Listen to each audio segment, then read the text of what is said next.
ఒక అద్భుతమైన సందర్భాన్ని మనమందరం కూడా ఆలోచన చేయబోతున్నాము. ఎందుకంటే మరి ఆదివారము మనకు డెడికేషన్ డే రాబోతుంది కాబట్టి దయచేసి మరి అందరూ కూడా ఈరోజు చెబుతున్న మరి అంశాన్ని మనసు పెట్టి మీరు అందరూ కూడా వినవలసిందిగా నేను మనవి చేస్తున్నాను. మంచిది. ఈరోజు మనము నేర్చుకోబోయే అంశము ఏంటి అన్నప్పుడు, జీవము గల దేవుని సంఘము చేయవలసిన కార్యక్రమాలేవి అనే ఒక మంచి అంశాన్ని బైబిల్లో నుండి మనం అందరం కూడా ఆలోచిద్దాము. మరలా చెబుతున్నాను, జీవము గల దేవుని సంఘము చేయవలసిన కార్యక్రమాలు ఏవి అనే అంశాన్ని బైబిల్లో నుండి జాగ్రత్తగా మనం అందరం కూడా ఆలోచిద్దాము. మరి మనం చూడగలిగితే దేవుడు సంఘానికి కొన్ని పనులు అప్పగించాడు, కొన్ని బాధ్యతలు దేవుడు అప్పగించాడు. ఏవైతే దేవుడు పనులు అప్పగించాడో ఆ పనులు చేస్తే ఆ సంఘము దేవుడు కోరుకున్న జీవము గల సంఘం అవుతుంది. ఆ సంఘము క్రీస్తు సంఘముగా ఆ సంఘము పిలువబడుతుంది. కాబట్టి సంఘము అనగానే దేవుని రాజ్యము. సంఘము అంటే దేవుని రాజ్యము. మరి ఆ దేవుని రాజ్యానికి మరి పనులు ఉండాలి కదా, దేవుని రాజ్యానికి పనులు ఉండాలి కదా, బాధ్యతలు ఉండాలి కదా. ఇంతకీ ఏమున్నాయి అంటే చాలా ఉన్నాయండి. దేవుని సంఘము, జీవము గల దేవుని సంఘము చేయవలసిన కార్యాలు చాలా ఉన్నాయి. అందులో మన సమయాన్ని బట్టి కొన్ని మనము నేర్చుకున్నాము. దయచేసి ఇంకెవరో మ్యూట్ చేయలేదు, సౌండ్స్ వినబడుతున్నాయి. మీ మొబైల్ చూసుకోండి, మీ పేపర్ సౌండ్స్ వినబడుతున్నాయి, మ్యూట్ చేయండి. అందరూ కూడా మ్యూట్ చేయవలసిందిగా నేను మనవి చేస్తున్నాను. దయచేసి సహకరించండి. దయచేసి ఎవరో మ్యూట్ చేయలేదండి, మ్యూట్ చేసి సహకరించవలసిందిగా నేను మనవి చేస్తున్నాను. మంచిది. మరి సంఘము చేయవలసిన మొట్టమొదటి కార్యక్రమం ఏంటి అన్నప్పుడు, పనులు ఏంటి అన్నప్పుడు, అమ్మ ఎవరో మ్యూట్ పెట్టండి అమ్మ దయచేసి.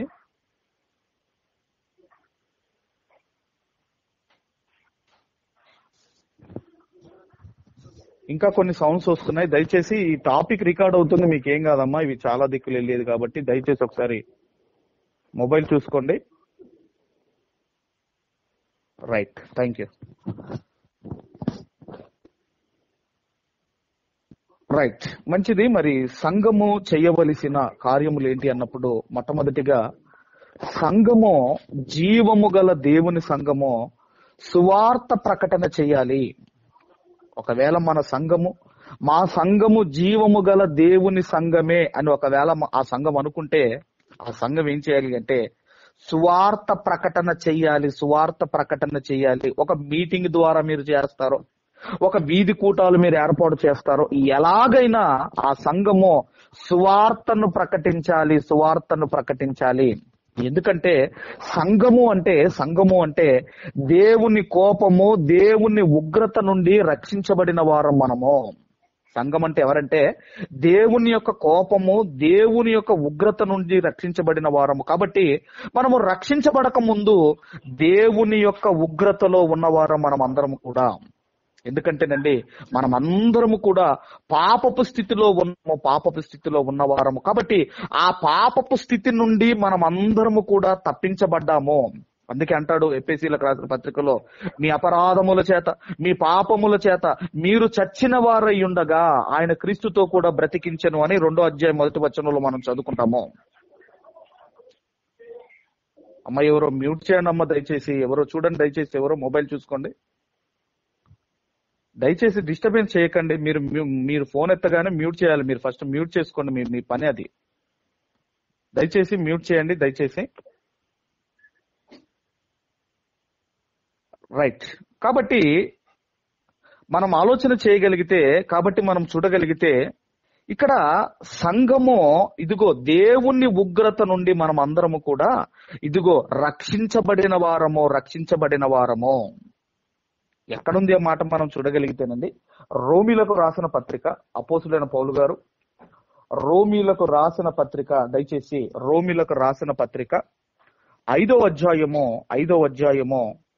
9-10 వచనాలు మనం చదువుకుందాము. 5వ అధ్యాయము 9-10 వచనాలు మనం అందరం కూడా చదువుకుందాం. 9-10 వచనాలు మనం చదువుదాం. కాబట్టి ఆయన రక్తము వలన ఇప్పుడు నీతిమంతులముగా తీర్చబడి మరింత నిశ్చయముగా ఆయన ద్వారా ఉగ్రత నుండి రక్షింపబడుదుము.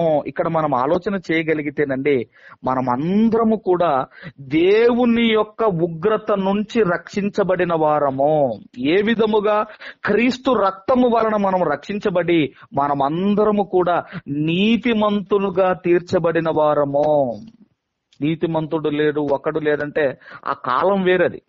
ఇప్పుడు ఎవరు అంటే క్రీస్తు రక్తములో కడగబడిన ప్రతి ఒక్కరు కూడా నీతిమంతులు.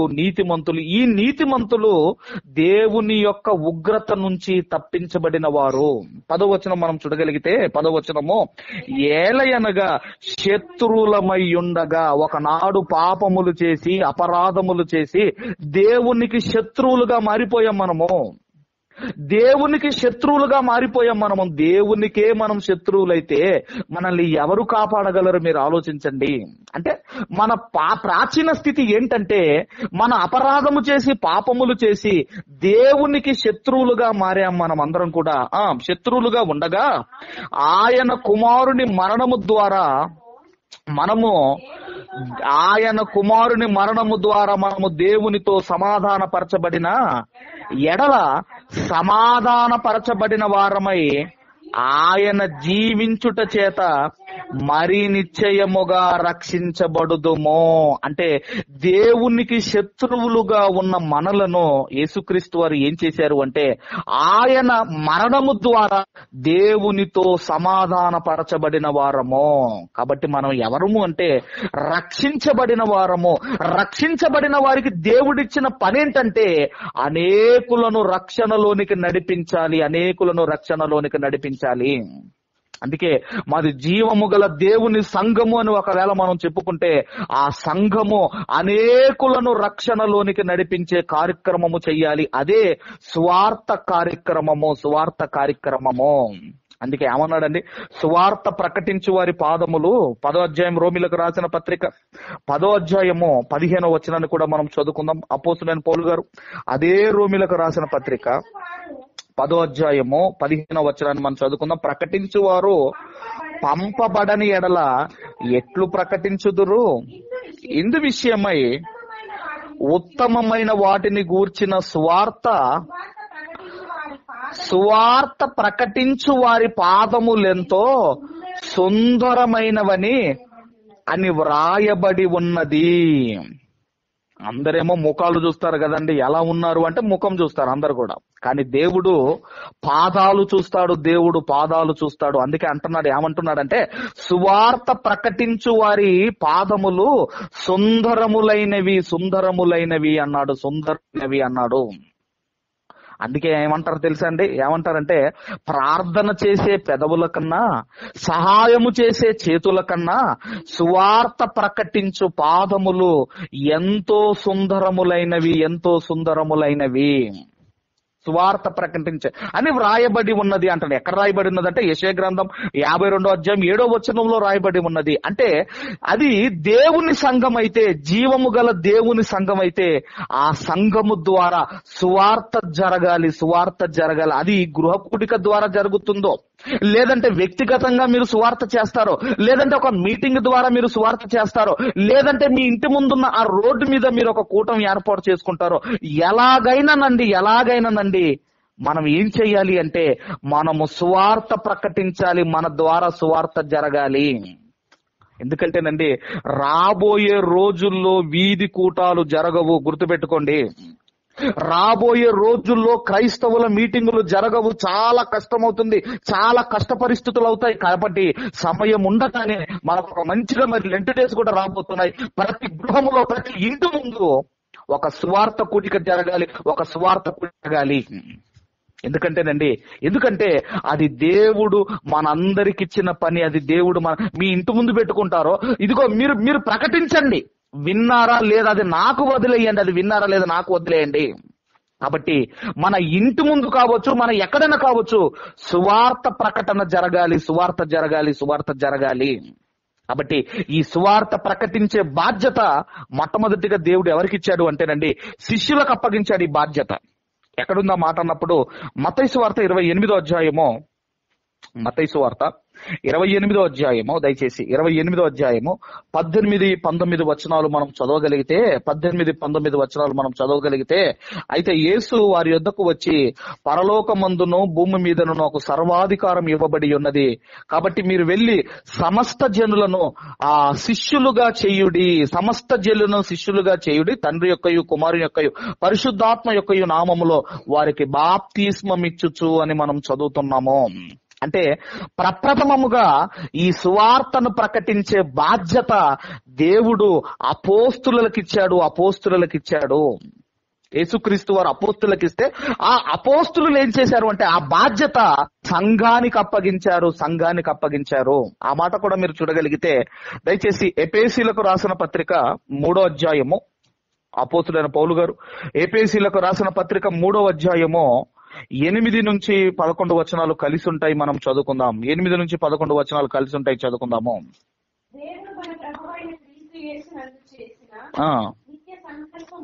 నిత్య సంకల్పము చొప్పున పరలోకములో ప్రధానులకును అధికారులకును, ఈ మాట అండర్లైన్ చేసుకోండి, సంఘము ద్వారా తన యొక్క నానా విధములైన జ్ఞానము ఇప్పుడు తెలియబడవలనని ఉద్దేశించి, అంటే సంఘము ద్వారా ఏం జరగాలి అన్నప్పుడు నానా విధములైన జ్ఞానము సమాజములోనికి వెళ్ళాలి. నువ్వు ఏ విధంగా ప్రకటిస్తావో జ్ఞానము, ఆ జ్ఞానము సంఘము ద్వారా సమాజములోనికి వెళ్ళాలి. అందుకేనండి మొదటి శతాబ్దములో సువార్త ప్రకటించినప్పుడు ఎన్నో ఇబ్బందులు అనుభవించారు, ఎన్నో హింసలకు గురయ్యారు. నేటికి సువార్త జరుగుతుంటే ఎన్ని దాడులు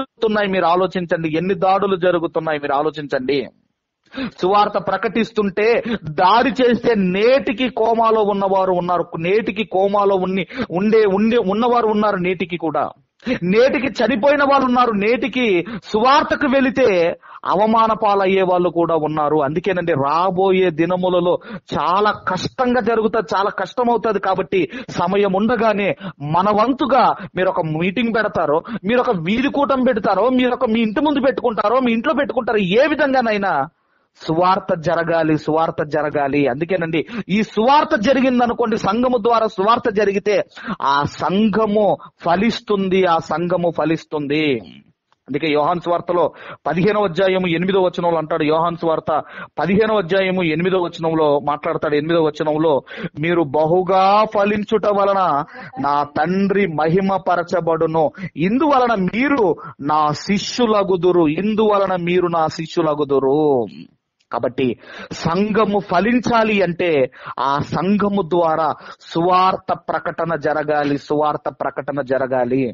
కాబట్టి జీవము గల దేవుని సంఘము మనది అని ఒకవేళ మనం అనుకుంటే మనము సువార్త ప్రకటించే పనిలో ఉండాలి. ఇది మొదటిదైతే, ఇక రెండవ పని ఏంటి అన్నప్పుడు, సంఘము చేయవలసిన రెండవ పని ఏంటన్నప్పుడు సంఘము అన్ని విషయములలో అభివృద్ధి చెందాలి. సంఘము, జీవము గల దేవుని సంఘము అన్ని విషయములలో అభివృద్ధి చెందాలి. అన్ని విషయములోనంటేనండి, ఇటు సంఖ్యాపరంగా కావచ్చు, మందిరంలో సంఖ్యాపరంగా కావచ్చు, అలాగే నాణ్యత అంటే క్వాలిటీ. ఎందులో క్వాలిటీ అంటే ఆత్మీయముగా మనము ఎదగాలి, ఆత్మీయముగా మనం బలపడాలి. సంఖ్య పెరగాలి. అలాగే సంఘములో ఏముండాలి అంటే క్వాలిటీ ఉండాలి, బోధలో క్వాలిటీ ఉండాలి, నాణ్యత ఉండాలి. ఆత్మీయముగా బలంగా లేనప్పుడు అండి ఎంతమంది ఆ సంఘములో ఉంటే ఉపయోగం ఏముంది మీరు ఆలోచించండి. ఆత్మీయముగా వాళ్ళు బలముగా, వాక్యములో బలంగా లేనప్పుడు ఎంతమంది సంఘములో ఉంటే లాభం ఏంటి మీరు ఆలోచించండి. అందుకే ఇంతకుముందు మనము బైబిల్ రీడింగ్ లో మనం చదువుకున్నాం, ఎఫెసీయులకు రాసిన పత్రిక 4వ అధ్యాయము, త్వరగా 4వ అధ్యాయము 11వ వచనం నుండి మనం చదువుకుందాం. 4వ అధ్యాయం 11వ వచనం నుండి, మనం అందరము విశ్వాస విషయములోను దేవుని కుమారుని గూర్చిన జ్ఞాన విషయంలోను ఏకత్వం పొంది సంపూర్ణ పురుషుల మగు వరకు, అనగా క్రీస్తునకు కలిగిన సంపూర్ణతకు సమానమైన సంపూర్ణ కలవార మగు వరకు ఆయన ఈలాగు నియమించెను. అంటే సంఘములో ఏముండాలి అంటే, సంఘము సంపూర్ణతలోనికి వెళ్ళాలి. సంపూర్ణతలోనికి వెళ్ళాలి అంటే దాని అర్థం ఏంటంటే దైవత్వములోనికి వెళ్ళాలి. సంపూర్ణత అంటే దైవత్వములోనికి వెళ్ళాలి. అంటే మనము వాక్యము వింటున్న మనము దైవాలుగా మనము మారాలి. దైవాలుగా మనం మారాలి. అందుకే సంపూర్ణ పురుషుడు అంటే యేసుక్రీస్తు వారు సంపూర్ణ పురుషుడు. సంపూర్ణ పురుషుడు అంటే ఏ లోపము లేనివాడు, ఏ లోపము లేనివాడు. ఆయన రూపములోనికి మనం మారాలి. ఆయన రూపంలోనికి మనం వాళ్ళ. అందుకే యేసుక్రీస్తు వారితో మనము సమానమైపోవాలి. మనం ఈక్వల్ అయిపోవాలి. మనం ఈక్వల్ అయిపోవాలి. ఎందుకంటేనండి ఈ రోజు యేసుక్రీస్తు వారు లేడు కాబట్టి ప్రతి క్రైస్తవుడు ఒక క్రీస్తులా మారాలి. ఒక క్రీస్తులా మారాలి. అందుకే 13వ వచనంలో ఏమంటున్నాడు? 13వ వచనంలో, పరిశుద్ధులు సంపూర్ణులగునట్లు క్రీస్తు శరీరము క్షేమాభివృద్ధి చెందుటకును పరిచర్య జన్మం జరుగుటకును ఆయన కొందరిని అపోస్తులుగాను, కొందరిని ప్రవక్తలుగాను, కొందరిని సువార్తికులుగాను, కొందరిని కాపరులుగాను, ఉపదేశకులను గాను నియమించెను. అంటే మనం ఇక్కడ ఆలోచన చేయగలిగితే క్రీస్తు శరీరము అభివృద్ధి చెందుటకును అంటున్నాడు. క్రీస్తు శరీరము అంటే సంఘము. క్రీస్తు శరీరం అంటే ఈ సంఘము క్షేమాభివృద్ధి చెందాలి. క్షేమాభివృద్ధి చెందాలి ఈ సంఘము. 14వ వచనం కూడా మనం చూడగలిగితే, అందువలన మనం ఇక మీదట పసిపిల్లలమయ్యుండి మనుషుల మాయోపాయముల చేత వంచనతోనూ తప్పు మార్గమునకు లాగు కుయుక్తితోనూ గాలికి కొట్టుకొని పోవునట్లు కల్పింపబడిన ప్రతి ఉపదేశమునకును ఇటు అటు కొట్టుకొని పోవచ్చు అలల చేత ఎగురగొట్టబడిన వారమై ఉండక ప్రేమ కలిగి సత్యము చెప్పుచు క్రీస్తు వలె ఉండుటకు మనము అన్ని విషయములలో ఎదుగుదుము. అంటే సంఘము క్రీస్తు యేసు యొక్క స్వారూప్యములోనికి మారిపోవాలి. సంఘము క్రీస్తు యేసు యొక్క స్వారూప్యములోనికి మారిపోవాలి. ఈరోజు మనుషులు మారకపోవడానికి అనేకమైన కారణాలలో ఒకటి ఏంటంటే అందులో క్రైస్తవుడు బాగా లేకపోవటము. ఈరోజు మనుషులు మారకపోవడానికి అనేకమైన కారణాలలో క్రైస్తవుడు బాగా లేకపోవటం, అంటే వ్యక్తి జీవితం బాగా లేకపోవటము. ఎందుకంటేనండి ఏ సంఘాల్లో గొడవలు లేవు మీరు చెప్పండి? భూమి మీద ఉన్న ఈ సార్వత్రిక సంఘములో ఏ సంఘము పర్ఫెక్ట్ గా ఉందండి ఈ సంఘం అని ఒక సంఘం పేరు చెప్పండి. ఏదైనా ఒక సంఘం పేరు. ఎక్కడికి వెళ్ళినా ఏదో ఒక గొడవలు, ఏదో ఒక కలహాలు, ఏదో ఒక కక్షలు, ఏదో ఒక క్రోధాలు, ఏదో ఒకటి ఈరోజు సంఘాల్లో మనకు కనబడుతూనే ఉన్నాయి. సంఘాల్లో పోలీస్ స్టేషన్ల వరకు వెళ్లే సంఘాలు కూడా ఉన్నాయి. హైదరాబాద్ లో మీరు చూడగలిగితే ఆస్తుల కొరకు ఎక్కడికి వెళ్ళాయంటే పోలీస్ స్టేషన్ కి వెళ్ళాయి. ఇదిగో ఎలక్షన్స్ కొరకు మనం ఆలోచన చేయగలిగితే తలలు పగలగొట్టుకున్న సంఘాలు కూడా ఉన్నాయి. తలలు పగలగొట్టుకున్నారు సంఘాలు. మేమంటే మేమని. ఏదో చర్చిలో వాళ్ళు అనుకున్న కమిటీ రాలేదని ఆయన ఏదో పులిఫీట్ ఇచ్చాడటండి చర్చికి ఏదో పులిఫీట్ ఇచ్చాడట. నేను అనుకున్న కమిటీ రాలేదని ఆయన ఏం చేసి వెళ్ళిపోయి దాన్ని లేబట్టి అక్కడనే ఎత్తేసి పగలగొట్టేశాడట. మన దగ్గరనే, మన వరంగల్ ప్రాంతంలోనే. అంటే మీరు ఆలోచించండి, ఈ రోజు ఒక అన్యుడు, ఒక మనిషి మారకపోవడానికి కారణం ఏంటంటే అనేకమైన కారణాల్లో క్రైస్తవుడు బాగా లేకపోవటం, వ్యక్తిగత జీవితాలు బాగా లేకపోవటము. క్రైస్తవులంటే మరి మనం ఆలోచన చేయగలిగితే ప్రేమ కలిగిన వారు కదండి అని వాళ్ళే అంటా ఉంటారు, అన్యులే అంటా ఉంటారు. కాబట్టి మనం ఆలోచన చేయగలిగితే, అందుకే గాంధీజీ కూడా అన్న మాట ఏంటంటే నాకు క్రీస్తు అంటే ఇష్టం కానీ క్రైస్తవులంటే నాకు ఇష్టం లేదు అన్నాడు ఆయన కూడా. కాబట్టి మనం చూడగలిగితే సంఘము క్రీస్తు యేసు స్వారూప్యములోనికి మారిపోవాలి. 16వ వచనం కూడా మనం చూడగలిగితేనండి, 16వ వచనం మనం చూడగలిగితే, ఆయన శిరస్సు అయి ఉన్నాడు, ఆయన నుండి సర్వ శరీరము చక్కగా అమర్చబడి తనలోనున్న ప్రతి అవయవము తన పరిమాణము చొప్పున పని చేయుచుండగా ప్రతి కీలు వలన కలిగిన బలము చేత అతకబడి ప్రేమ యందు తనకు క్షేమాభివృద్ధి కలుగునట్లు శరీరమునకు అభివృద్ధి కలగజేయుచున్నది. కాబట్టి మనం చూడగలిగితే, ఇక్కడ మనం ఆలోచన చేయగలిగితే, సంఘము ప్రేమ చేత అభివృద్ధి నొందాలి. సంఖ్య ఉండటం కాదండి, బాగా పబ్లిక్ ఉండటం కాదు. ఆత్మీయంగా బలంగా లేనప్పుడు సంఖ్య ఉంటే లాభం ఏంటి మీరు ఆలోచించండి. అంటే ఆత్మీయతలో డే బై డే దినదినము ఇదిగో అభివృద్ధిలోనికి వెళ్ళాలి, అభివృద్ధిలోనికి దూసుకొని వెళ్ళిపోవాలి. ఒక సంతోషకరమైన విషయం ఏంటంటే, మన మందిరంలో ఎవరిని కదిలించినా వాక్యాలు జీవజల ధారలాగా వస్తూనే ఉంటాయి. ఎందుకంటే అది దేవుని వాక్యం పట్ల మీకున్న ఆసక్తి, దేవుని వాక్యం నేర్చుకోవాలన్న ఆ తృష్ణ, దేవుని వాక్యము గురించి తెలుసుకోవాలన్న తృష్ణ మీరు ఆలోచన చేయగలిగితే ఎవరిని కదిలించినా గొప్పగా మాట్లాడుతుంటారు మన సంఘంలో. కాబట్టి అలా దినదినము మనము డెవలప్మెంట్ లోనికి వెళ్ళాలి, అది దేవుడు కోరుకుంటున్నాడు. ఇది రెండవది. మొదటిది సంఘము స్వార్థ ప్రకటన చేయాలి. రెండవది సంఘం మనం ఆలోచన చేయగలిగితే అన్ని విషయములలో అభివృద్ధి చెందాలి. ఇటు పబ్లిక్ కానివ్వండి, ఇటు సంఖ్య పెరగాలి. ఆ సంఖ్య కూడా ఆత్మీయతలో బలముగా ఉండాలి, ఆత్మీయముగా ఉండాలి.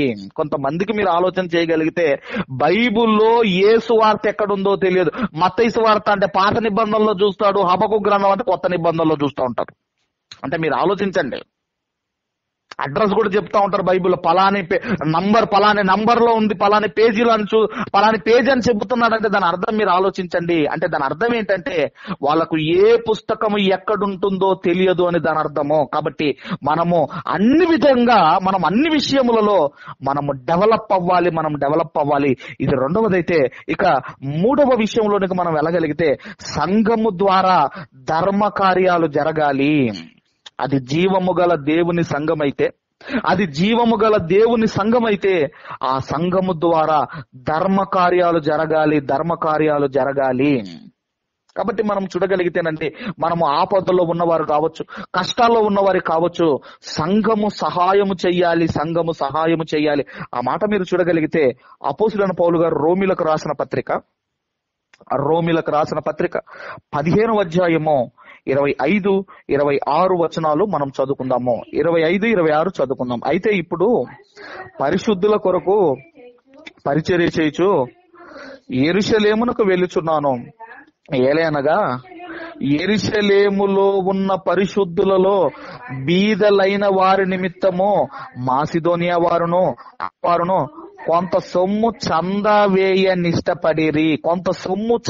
నేయవిష్టపడిరి. ఎందుకంటేనండి సంఘములో పరిశుద్ధులలో పేదవాళ్ళు, ఆ పేదవాళ్ళను గుర్తించి ఈ మాసిదోనియా వారు కావచ్చు, ఈ అకయ్య వారు కావచ్చు, వాళ్ళు కొంత చంద పోగు చేశారట. అయ్యో, మన సంఘములో పలాని పేదవాళ్ళు ఉన్నారు కదా, వాళ్ళను మనం ఏం చేయాలి అంటే మనము కొంత సహాయం చేద్దాం, కొంచెం చందా మనం పోగేసుకుందాం, కొంత కానుక మనం పోగేసుకుందాం అని వాళ్ళు ఏం చేశారంటే ఆ చందాను పోగేశారు. ఆ తర్వాత మనం చూడగలిగితే అవును, వారు ఇష్టపడి దాన్ని చేసిరి. వారు వీరికి రుణస్థురు. ఎట్లనగా అన్యజనులు ఆత్మ సంబంధమైన విషయంలో పాలివారై ఉన్నారు గనక శరీర సంబంధమైన విషయంలో చాలా ఇక్కడ మనం ఆలోచన చేయగలిగితేనండి, ఇక్కడ మనం చూడగలిగితే ఇక్కడ సంఘము ద్వారా ఏం జరగాలి అన్నప్పుడు ఇదిగో సంఘములో ఉన్న పేదలను మనం జ్ఞాపకం చేసుకోవాలి. నేను మొన్ననే చెప్పాను, దేవునికి మీరు అప్పివ్వగలరన్న దాంట్లో సంఘములో ఉన్న పేదవారిని ఖచ్చితముగా సంఘస్థులు జ్ఞాపకము చేసుకోవాలి. సంఘము ద్వారా ధర్మ కార్యాలు. ఇంకా 2వ కొరింథీయులకు రాసిన పత్రిక, అపోస్తలుడైన పౌలు గారు కొరింథీయులకు రాసిన 2వ పత్రిక 8వ అధ్యాయము మొదటి వచనము నుండి కొన్ని వచనాలు మనం 4వ వచనం వరకు గల వాక్య భాగాలు మనం చదువుకుందాము. సహోదరులారా మాసిదోనియా సంఘములను అనుగ్రహించబడిన దేవుని కృపను గూర్చి మీకు తెలియజేయుచున్నాను. ఏలయనగా వారు బహు శ్రమల వలన పరీక్షించబడగా అత్యధికముగా సంతోషించిరి, మరియు వారు నిరుపేదలైనను వారి దాతృత్వము బహుగా విస్తరించెను. ఈ కృప విషయములోను పరిశుద్ధుల కొరకైన పరిచర్య పాలు పొందు విషయములోను మనపూర్వకముగా మిమ్మును వేడుకొనుచు, వారు తమ సామర్థ్యము కొలదియే గాక సామర్థ్యము కంటే ఎక్కువగా తమంతట తామే ఇచ్చి మీకు సాక్ష్యమిచ్చుచున్నాను. అంటే ఈ మాసిదోనియా సంఘము వారు సామర్థ్యము కంటే ఎక్కువగా ఇచ్చారట. సామర్థ్యము కంటే ఎక్కువ. సామర్థ్యం అంటే ఏంటంటే, ఒకవేళ మీకు 100 రూపాయలు ఇచ్చే కెపాసిటీ ఉందనుకోండి, 100 రూపాయలు ఇచ్చే కెపాసిటీ మీకుంది, మీరు 100 రూపాయలు ఇచ్చారు. ఇప్పుడు దీన్ని ఏమంటారంటే, అది మీ సామర్థ్యము, అది మీ సామర్థ్యము.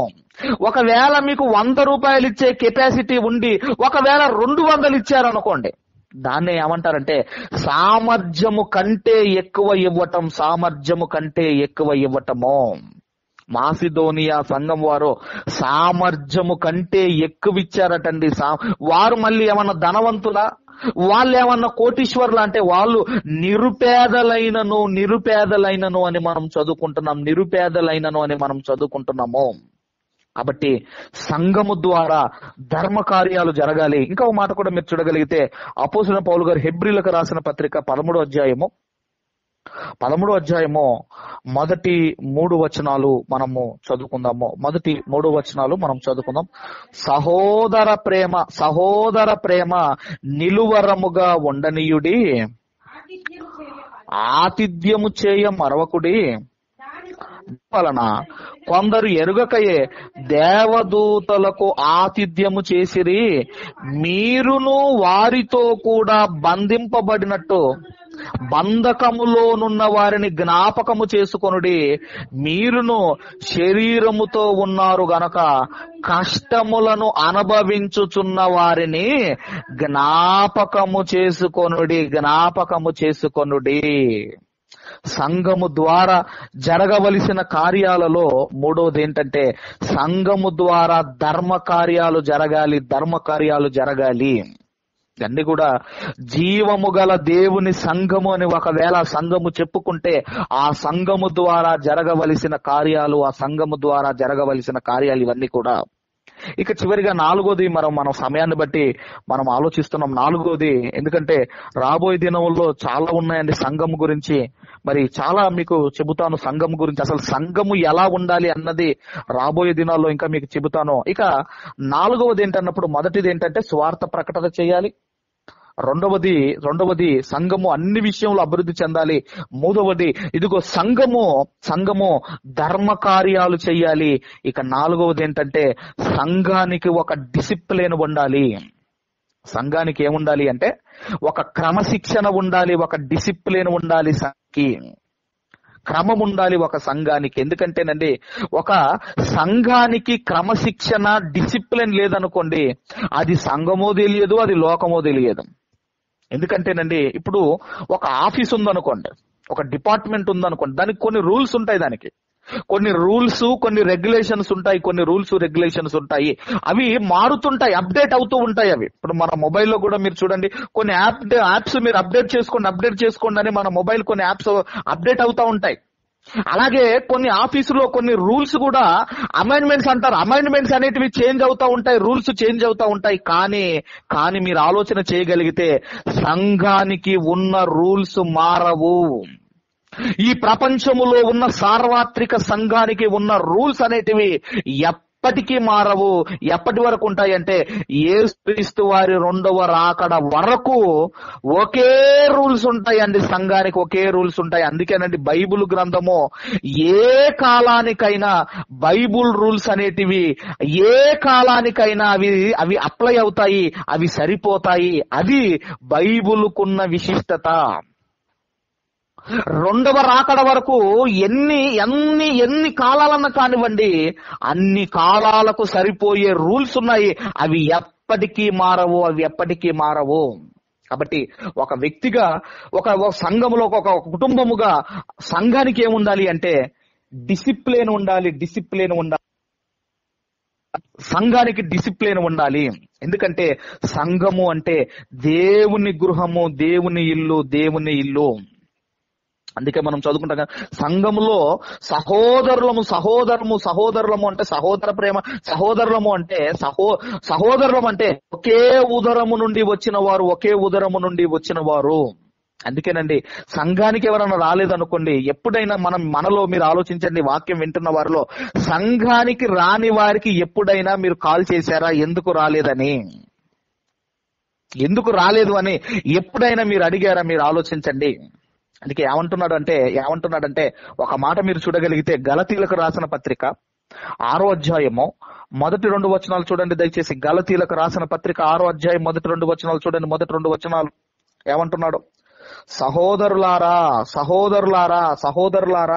ఒకడు ఏ తప్పిదములోనైనను చిక్కుకొనిన ఎడల ఆత్మ సంబంధులైన మీలో ప్రతివాడు తానును శోధింపబడునేమో అని తన విషయమై చూచుకొనుచు సాత్వికమైన మనస్సుతో అట్టివాణ్ణి మంచి దారిలోనికి తీసుకొని రావలెను.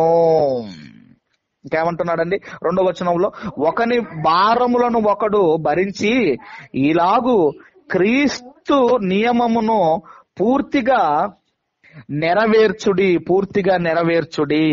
అంటే ఇదిగో ఏంటని మనం ఆలోచన చేయగలిగితే పాపం ఇది సులువుగా చిక్కున పెడుతుంది. ఎలా పెడుతుందంటేనండి మాటల వలన చాలా చిక్కులు వస్తాయి. కాబట్టి జాగ్రత్త, మీ మాటలు జాగ్రత్త. అందుకేనండి ఎవరైనా పాపములో పడితే, ఒకవేళ మీరు ఆత్మ సంబంధులైతే అలాంటి వారిని తిరిగి మనం తీసుకొని రావాలి. కాబట్టి మనం ఆలోచన చేయగలిగితే ఇదిగోనండి ఏమంటున్నాడంటే సంఘములోనికి ఒకవేళ ఎవరైనా రాకపోతే మన బాధ్యత ఏంటంటే, అందరి బాధ్యత అండి అది. ఎందుకంటే నేను చెబితే వచ్చే వాళ్ళు ఉంటారు, మీరు చెబితే వచ్చే వాళ్ళు ఉంటారు. అయ్యో పెద్ద ఆయన చెబుతున్నాడు, ఆయన మాటకు నేను విలువ ఇవ్వాలి అని వచ్చే వాళ్ళు ఉంటారు. కాబట్టి మనం ఆలోచన చేయగలిగితే ఆయన చెబుతున్నాడు, అట్టి వారిని మనమట మంచి దారిలోనికి తీసుకొని రావాలి. ఆ బాధ్యత సంఘం మీద ఉంది. ఇంకా ఏమంటున్నాడు? యూదా పత్రికలు కూడా మనం చూడగలిగితేనండి, యూదా పత్రిక మనం చూడగలిగితే ఒకే అధ్యాయం ఉంటది. 23, 24 వచనాలు చదువుకుందాం.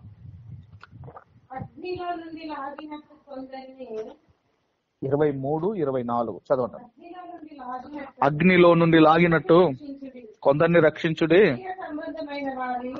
శరీర సంబంధమైన వారి అపవిత్రత ప్రవర్తనకు ఏమాత్రమును నొప్పుకొనక దానిని అసహించుకొనుచు భయముతో కొందరిని కరుణించుడి. అంటే సంఘములో ఏ వ్యక్తిలోనైనా పాపము కనబడకూడదు. సంఘములో ఉంటున్న ఏ వ్యక్తిలో కూడా పాపము కనపడకూడదు.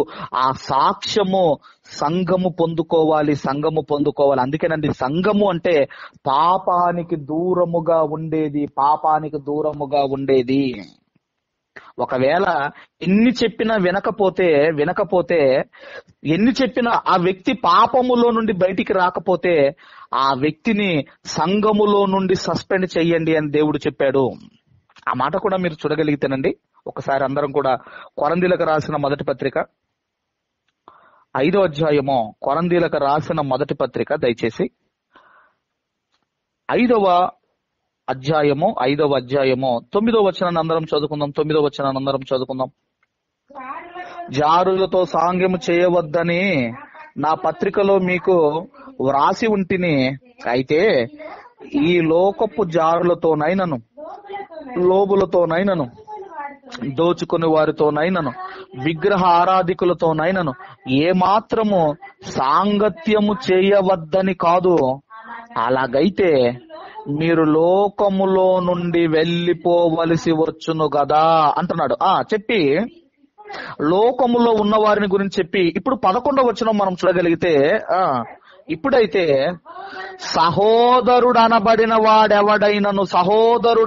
వాడెవడైనను జారుడు గాని, లోబి గాని, విగ్రహారాధికుడు గాని, తిట్టుబోతు గాని, త్రాగుబోతు గాని, దోచుకొనువాడు గాని అయ్యున్న ఎడల అట్టి వాడితో సాంగత్యము చేయకూడదు, భుజింపను కూడదని మీకు వ్రాయిచున్నాను. వెలుపలి వారికి తీర్పు తీర్చుట నాకేలా? వెలుపలి వారికి దేవుడే తీర్పు తీర్చును గాని మీరు లోపలి వారికి తీర్పు తీర్చువారు గనుక ఆ దుర్మార్గుణ్ణి మీలో నుండి వెలివేయుడి. అంటే ఎంత చెప్పినా మారకపోతే, సంఘము ఎంత చెప్పినా మారకపోతే ఆ పాపములో ఉన్న వ్యక్తిని వెలివేయండి అంటున్నాడు. ఎందుకు చెబుతున్నాడు? ఎందుకు వెలివేయమంటున్నాడు అంటే చివరిగా అందరం కూడా దయచేసి కొలసీలకు రాసిన పత్రిక అపోస్తుడైన పౌలు గారు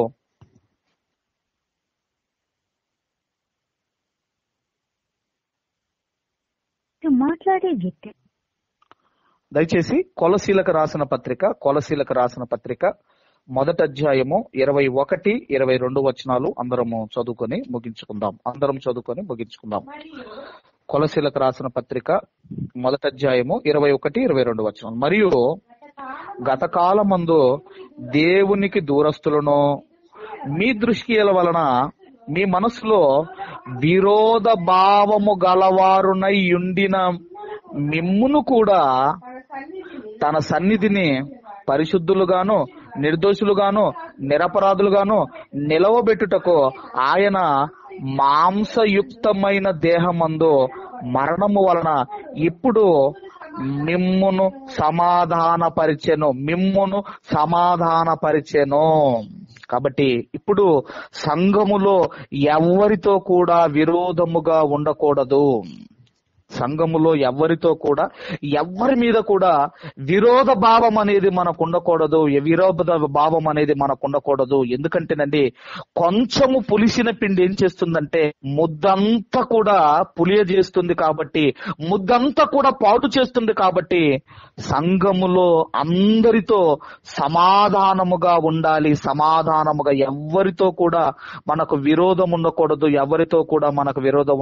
అందుకే దేవుడు అన్నాడు, సూర్యుడు అస్తమించే వరకు నీ పాపము, ఆ యొక్క కోపము నీలో ఉండకూడదు అన్నాడు. ఎంతమంది దీన్ని ఆజ్ఞను పాటిస్తున్నాం మనం ఆలోచించండి. మనం ఏమి సాధిస్తాం ఈ కోపతాపాల వల్ల, ఈ విరోధాల వల్ల? వీటి వల్ల మనము సాధించేది ఏముంది మీరు ఆలోచించండి. అందుకే సంఘములో ఎవరితోనైనానో విరోధము ఉండకూడదు. కాబట్టి మనం ఆలోచన చేయగలిగితే, ఇదిగో సంఘము ద్వారా జరగవలసిన చాలా ఉన్నాయండి, ఇంకా చెప్పేటివి చాలా ఉన్నాయి. కానీ ఒక 4 మాత్రము మనము నేర్చుకున్నాము. ఇంకా దేవుని చిత్తమైతే రాబోయే దినముల్లో కూడా మనము నేర్చుకుందాము. మొదటిది, సంఘము ద్వారా సువార్త ప్రకటన జరగాలి. రెండవది, సంఘము డెవలప్ అవ్వాలి, ఆత్మీయతలో డెవలప్ అవ్వాలి, సంఖ్యాపరంగా డెవలప్ అవ్వాలి. మూడవది, సంఘము ధర్మ కార్యాలు చేయాలి. ఖచ్చితంగా సంఘము ధర్మ కార్యాలు చేయాలి. ఇక 4వది, సంఘానికి ఒక డిసిప్లిన్ ఉండాలి. ఇవన్నీ ఉంటేనండి అది జీవము గల దేవుని సంఘము పిలువబడుతుంది. అది క్రీస్తు కలలుగన్న సంఘముగా ఆ సంఘము పిలువబడుతుంది. అట్టి వారిగా మనమందరము ఉండాలి. మనమే ఒక రోల్ మోడల్ గా మనం ఉండాలని కోరుకుంటూ ఈ నా మాటలు ముగిస్తున్నాను. దేవుడి మాటలు మన హృదయాల్లో ఉంచి మన జీవితాలను సరిచేయునుగాక. ఆమేన్. ఈ సమయంలో మన మధ్యలో ఉన్న మరి శ్రీమతి పి ఉమాసునీల్ గారు వాక్య ఫలింపు కొరకు ప్రార్థన చేయవలసిందిగా ఈ సమయాన్ని నేను వారికి ఇస్తున్నాను. అమ్మ ప్రైజ్లా